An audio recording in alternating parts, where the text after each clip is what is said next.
Hi, ఇదైతే నా evening routine. ఇక్కడ బుడ్డమ్మ కోసం అని చెప్పి కొంచెం దాల్ రైస్ అయితే చేశాను క్యారెట్ వేసి. ఇంకా పొద్దున్న టిఫిన్ కోసం అని చెప్పి ఇక్కడైతే కొంచెం పప్పు నూక కూడా నానేసినాను. ఇదైతే ఇంకా నైట్కి గ్రైండర్ చేద్దామని. ఇక్కడ పాపనైతే కొంచెం కిందకి తీసుకొచ్చాను. ఇంకా చిన్నపిల్లలందరూ కిందే ఉంటారు కదా, వాళ్ళతో ఆడుకుంటుందని చెప్పి ఇంకా వాళ్ళతో ఆడిస్తూనే ఇంకా అలా తినిపించేశాను. ఇక్కడైతే మా బావ ఫిష్ తీసుకొచ్చారు. ఆ ఫిష్ని ఒక 5-6 సార్లు మంచిగా క్లీన్ చేసేసి ఇంకా పసుపు ఉప్పు కారం కూడా పట్టించేసి హాఫ్ అన్ అవర్ అయితే మ్యాగ్నేట్ చేసేసాను. ఇంక ఈలోగానే ఉల్లిపాయలు టమాటా పచ్చిమిర్చి అల్లం వెల్లుల్లి జీలకర్ర కూడా వేసి వాటిని కూడా పేస్ట్ చేసి పక్కన పెట్టాను.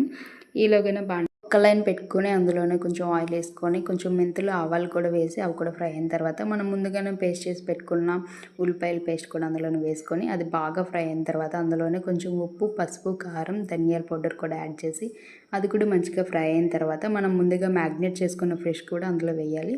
ఇంకా పులుపుకి సరిపడ్డ చింతపండు కూడా యాడ్ చేసుకొని వాటర్ కూడా యాడ్ చేసుకోవాలి.